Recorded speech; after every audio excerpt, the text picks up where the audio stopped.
You think you know the story of Princess Diana's will. Everyone assumes it went straight to her sons, split neatly down the middle. Case closed. But the real paperwork tells a stranger story than that. One with a butler who wasn't actually in charge, a fortune that sat frozen for years, and a final twist that meant the entire estate eventually belonged, in full and without conditions, to just one person at a time. Today we're going through what Diana's will actually said, what really happened to her money, jewelry, and letters after she died, and why the popular version of this story, the one full of secret trusts and hidden clauses, isn't the version that actually happened. To understand Diana's will, you have to understand when she wrote it. Diana signed her last will and testament on June 1st, 1993. That date matters enormously, because 1993 was not 1997. In 1993, Diana and Charles had just formally separated, but the divorce hadn't happened yet. She had no idea what her financial settlement would eventually look like. She had no idea she had only 4 more years to live. She was planning her estate the way any thoughtful person in the middle of a separation might. Sensibly, but without any special drama, using a fairly standard will drawn up by conventional solicitors. She added a codicil, a legal amendment, in 1996, after her divorce from Charles was finalized. But here's the detail almost nobody mentions. She never rewrote the will itself after she received her £60 million divorce settlement. The core document guiding the distribution of her estate was written years before she became one of the wealthiest women in Britain in her own right. Royal historians who have studied the document describe it as surprisingly plain, competent, but not the airtight, dramatic instrument people imagine a princess would leave behind. There was no secret code, no hidden vault of instructions, just an ordinary will, made a little unusual by the extraordinary life of the woman who signed it. When Diana died on August 31, 1997, her estate was valued at roughly £21.5 million. After inheritance tax, that figure dropped to around £17 million, still an enormous sum, but noticeably less than the headline number suggests. This detail alone deflates a lot of the myth-making. Death duties don't care whose face was on magazine covers. The will named 2 primary beneficiaries, her sons, William and Harry, then 15 and 12 years old. Under the original terms, each of them was due to inherit outright at the age of 25. It also named 17 godchildren as recipients of sentimental keepsakes, photographs, small pieces of jewelry, china, personal trinkets, the kind of items meant to be remembered by, not sold. And it named her longtime butler, Paul Burrell, as a beneficiary too, but not in the way popular retellings suggest. This is where the real story starts to diverge sharply from the version that gets repeated online. Burrell is often described as the executor of Diana's estate, the person with legal authority over her money, her jewelry, her business affairs. That's false. The executors were 2 women, Diana's mother, Frances Shand Coididi, and her sister, Lady Sarah McCorquodale. They were the ones with legal control, the ones who petitioned the courts, the ones who managed the trust on behalf of 2 boys too young to inherit anything themselves. Burrell's actual bequest was £50,000, a meaningful sum, and a real mark of the closeness between them, but a fixed cash gift, not a set of keys to a kingdom. None of this is to diminish Paul Burrell's place in Diana's life. He had worked for her for roughly a decade. He had been present through her bulimia, through the collapse of her marriage, through the loneliest and most frightened parts of her adult life. When she wrote to him in his own memoirs that she trusted him completely, there's no reason to doubt that was true in an emotional sense.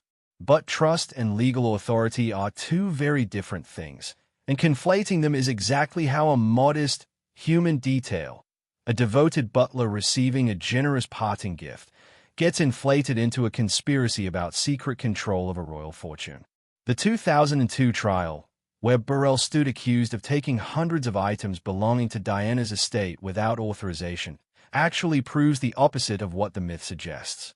If Burrell had been the executor with legitimate authority over her possessions, there would have been no case to answer. The prosecution existed precisely because he was not the person legally entitled to decide what happened to those objects. The trial collapsed in 2002 when it emerged that Burrell had told the Queen about storing some of Diana's belongings for safekeeping, and the case fell apart on that basis, not because he had some hidden legal claim to her estate. Burrell went on to write several memoirs, In the Royal Manor, A Royal Duty, and others, which did stir real anger within royal circles for revealing private details of Diana's life. That part of the story is true and well documented.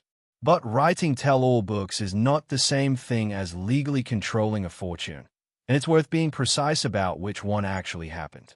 Because William and Harry were minors, their combined inheritance didn't move in a straight line into their bank accounts. It went into a trust, managed by trustees who included family members.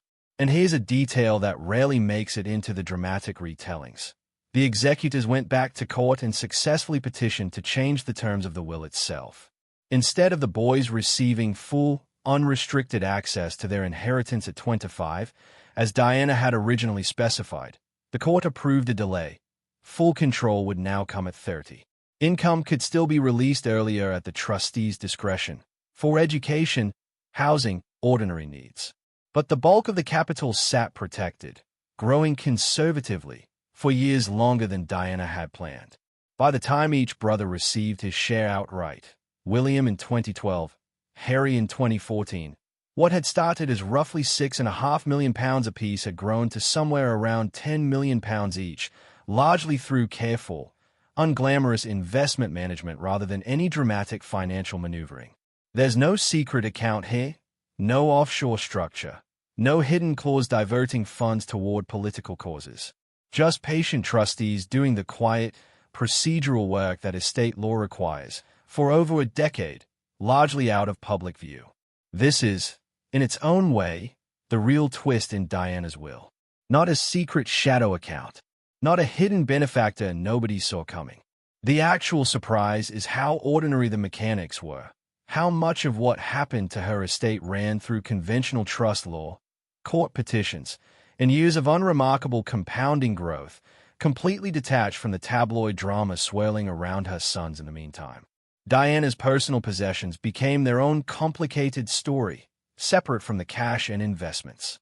Her wedding dress and a large portion of her clothing collection were left to a fund benefiting her sons, their spouses, and eventually their children, alongside certain charitable causes, not auctioned off in secret, but formally designated in the will itself. Some of her most famous jewelry pieces were divided between William and Harry directly, even in cases where specific items weren't individually listed by name in the will's text, since much of it was understood as personal property passing naturally to her children. Years later, a public exhibition known as the Diana Memorial Collection toured internationally, generating millions of dollars over roughly a decade and a half, with proceeds reportedly directed to the charitable fund created in her name.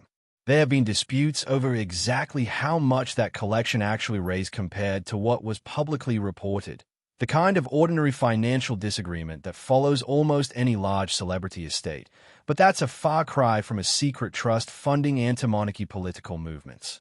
It's closer to the mundane reality of estate management.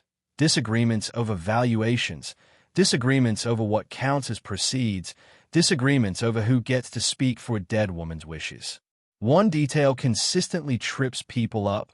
Althorpe, the Spencer family estate where Diana grew up and where she's buried, was never part of her personal will at all. It belongs to the Spencer earldom, passed down through a separate line of inheritance entirely disconnected from Diana's own estate. When her brother Charles, the 9th Earl Spencer, eventually passes the title on, it will go to his son, Louis Spencer, Diana's nephew, not to William or Harry, despite them being her own children. Royal commentators have been blunt about this. The property follows the male line of the earldom, and no amount of public sentiment about Diana's sons changes centuries of inheritance rules attached to the title itself. William and Harry do retain something more private and more meaningful than ownership, though. Diana's grave sits on a secluded, private island within the Althorpe grounds, and both brothers have described visiting it quietly over the years, including, as Harry wrote in his memoir Spare, bringing Meghan Markle there for the first time on the 25th anniversary of Diana's death. That's a real, documented, emotionally significant detail. It just has nothing to do with legal inheritance and everything to do with family. So where does the title of this story actually land? Not on a butler with secret control. Not on a hidden trust rerouting money toward causes Diana never publicly discussed in her lifetime. The real answer is simpler and in its own way more moving. For years, Diana's fortune belonged to nobody in particular. It sat in trust, managed collectively by executors and trustees, waiting.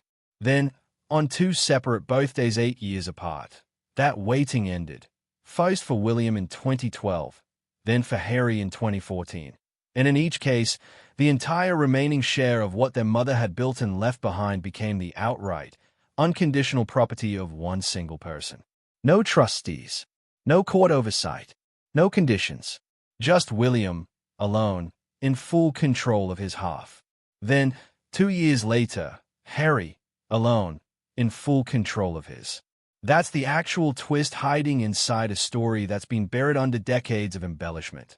Diana's will didn't hand her fortune to one mysterious figure the world never suspected. It quietly, patiently, legally worked toward a moment when each of her sons, standing entirely on his own, would finally hold everything she'd left him without anyone else's hand on it. It just took until they were adults for that to actually happen. It's worth asking why the exaggerated version of this story spread so widely in the first place. Part of it is simply that Diana's real life was dramatic enough to make embellishment feel plausible. She really did walk through active minefields in Angola. She really did shake hands with AIDS patients without gloves at a moment when public fear made that a genuinely bold gesture. She really did give a television interview that upended the royal family's carefully managed image. When a person's actual biography contains that much genuine boldness, it becomes easy for audiences to accept almost any additional claim about her as plausible, even when it isn't true. Paul Burrell's own choice to publish deeply personal details from Diana's private life, after her death, also created fertile ground for speculation. If a former butler was willing to reveal that much, people reasoned, what else might be hidden? The answer, based on the actual court records and estate documents, is less than you'd think. The real story of Diana's will is not a thriller involving offshore accounts and coded charitable donations. It's the story of an ordinary legal document, written by a woman who couldn't have known how little time she had left, quietly doing its job for over a decade after her death, until two young men grew old enough to finally receive, in full, what she meant for them to have. Diana's charitable instincts left plenty of documented, verifiable impact without any need for invented secret funds. Her public support for AIDS patients genuinely helped shift attitudes at a moment when stigma was severe and widespread. Her walk through the minefields of Angola in January 1997 brought international attention to landmine clearance efforts and is widely credited with helping build momentum behind the Ottawa Treaty banning antipersonnel mines later that same year. These are real, well-documented achievements, the kind that don't require a hidden clause in a will to be meaningful. They happened while she was alive, in full public view, precisely because she chose to use her visibility that way. Her actual estate planning, by contrast, was quiet, procedural, and in places even a little unremarkable, which is, in the end, exactly what makes it worth understanding correctly. The dramatic version of Diana's will, with its shadow trusts and secret executors, makes for an exciting thumbnail.